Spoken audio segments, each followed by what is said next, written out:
Fix your tennis elbow. In this video, I'm going to tell you why this happens and what you need to do to get it sorted. So it's often called lateral epicondylitis and it presents as pain on the outside of your elbow. It's usually an overload injury caused by doing something new or doing more than usual. This could be something as simple as doing DIY in your house or in the garden or lots of time using a mouse or keyboard.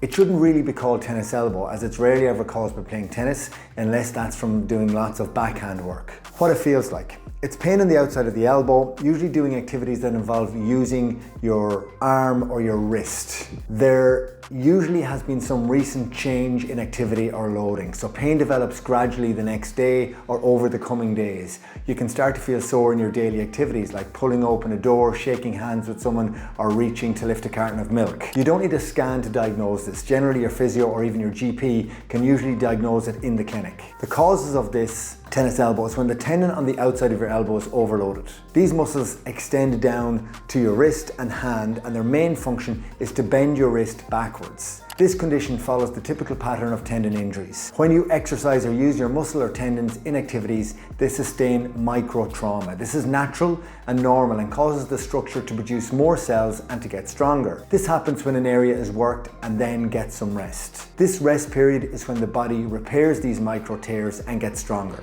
Things go wrong if there isn't enough rest periods after bouts of activity or exercise or work, or if you increase the amount that you are doing too quickly or too intensely.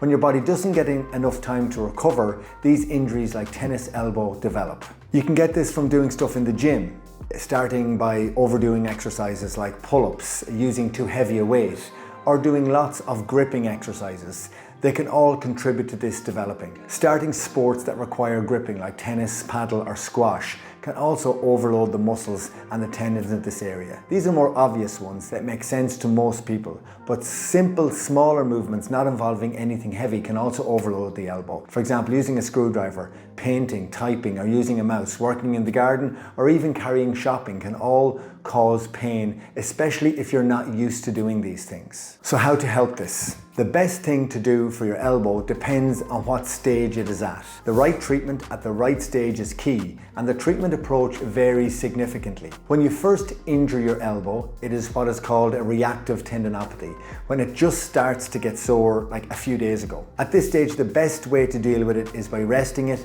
and avoiding any activity that irritates it. Gentle soft tissue work like massage around the sore area can also help to reduce symptoms, but the most important thing is to rest it and to back off from loading your elbow unnecessarily for 7 to 10 days. Engaging in strengthening exercises and activities at this early stage can cause a flare-up of the symptoms and can cause the symptoms to persist and get worse. After 10 days or so, if it is still sore due to you being unable to rest it initially, the approach will involve a mixture of load management, which involves some resting and some loading of the area with appropriate strengthening exercises. These exercises need to be the right dosage and the right intensity, so the right amount. Using isometrics, so strengthening without any joint movement, and stretching can be beneficial. Also working the elbow indirectly with shoulder movements like pulling or rowing exercises can help. If your elbow has been sore for a few months, you need to focus on strengthening that tendon in order to regain full function and become pain-free. This can be